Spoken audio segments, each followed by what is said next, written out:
Hello YouTube, this is Amazing here bringing another zombie storyline video. In this episode I'm going to be looking at Maxis, where he is, what he is, and what he's planning to do. I've already looked into it inside and what doing these strikes for him is, what how you're helping him accomplish what he wants. But I haven't looked at Maxis yet because I didn't really know what he wanted. But I've had a closer look at the radios and stuff like that, and I think I have a general idea now. I'm not as sure about this as Richtofen and the Flash, but can't hurt to say what I think. So I'm going to start off the story in the final radio that you hear in Durries, where he and Samantha are stuck in the room with the hellhound that he's just created. So what happens is Maxis and Samantha run away from the hellhound by going into his teleporter, which he hasn't finished yet. It's not a perfectly working one, and it teleports them to two separate locations. So Samantha teleports to Griffin Station and runs away into the MPD, with it sealing her in, whereas Maxis spawns into a room that he only refers to as the tunnel. I'm not sure where that is. Could be underground somewhere, could be Shangri-La, could be that weird blue flashing tunnel in Durries, don't know. But Richtofen tried to use Maxis to get Samantha out of the MPD so he could get in, and used a voodoo teleporter to summon Maxis. This is done by taking a piece of Maxis' DNA, hair, whatever, putting it into a computer, analyze it, and then the computer finds out where Maxis is and then teleports him there. And basically he told Maxis to get Samantha out, but instead Maxis told Samantha to use the powers at her control to kill Richtofen and all his followers before apparently being shot. Now, it seems as though because he was shot close to the MPD, the Vril machinery next to it attempted to absorb his soul, as what happens in the Moon Easter egg.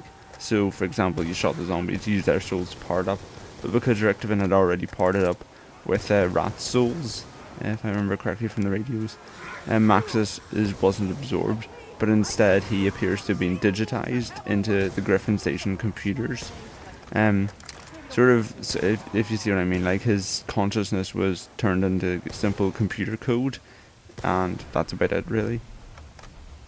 So he didn't really do much until Richtofen returned to Griffin Station, but Maxis knew how close Richtofen was to getting into the MPD, so he did all in his power to stop him. He created passwords and firewalls that you have to go through in the Moon Easter egg to open the MPD. He even hacked the excavators to program them to start trying to destroy the base to make Richtofen's life as hard as possible. However, in doing this he exposed his existence to Richtofen, who was surprised but then attempted to delete him. However, Maxis was clever enough and used his new digitized form and essentially created backup copies of himself in other computers and other hardware, possibly across the planet. And he let Richtofen think he deleted him, but once he was in the MPD and couldn't do anything about him anymore, he made a plea to the crew and Samantha to help him limit the damage Richtofen could do. So with their help he launched 3 rockets from Griffin Station at the Earth, and as they detonated he laughed manically. However, apparently, according to the radio messages, he was intending on a much smaller blast than what happened, suggesting other forces are at play as to why the Earth exploded with such spectacularness, which isn't a word, but yeah, let's just continue. So, in Black Ops 2, we find him competing with Richtofen in convincing survivors across the planet to carry out the steps to activate the various towers of Babel. However, because he no longer possesses a physical form, he's just code and computers. He can only communicate through electrical devices, radios, TV sets, all that kind of stuff. However, he does seem to want to regain a corporeal form at some point. Again, he mentions it in the radio transmissions. Now, his plan, according to him, involves creating global polarization devices across the world, which sounds very high-tech and complicated, but doesn't really mean much. So I'm going to look into some other stuff first. So, he initially struggles to communicate when there's an active power grid in the area. In transit, he can't do his side of the Easter egg when the power is on, because apparently it disrupts his communications. Okay? But when you are doing his side of the Tower of Babel, his side focuses a lot on electricity, because Richtofen's, if you remember, focuses on 115, getting it from the zombies. Maxis was all about electricity, using the turbines to power the spire, killing the Avogadro in the spire to absorb its energies. It's all electricity based. But on Die Rise, he no longer has to struggle to communicate when the power is on, which suggests that whatever we did in the Tower Babel, assuming we did his side, gave him a greater control over electricity and allows him to communicate even when there is an active power grid in the area. Alternatively, of course, I guess could be that the Transit and Die Rise power grids are different and affect its communication in different ways.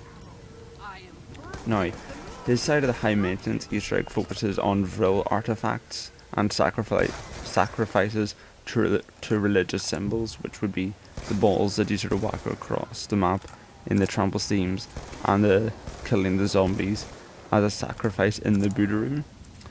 So this would indicate that if in Tower Babel we use electricity to allow him to talk when the power is on, if we do his side on high maintenance, it would suggest him giving some kind of power to manipulate Vril technology in the future DLC, or having some religious figures.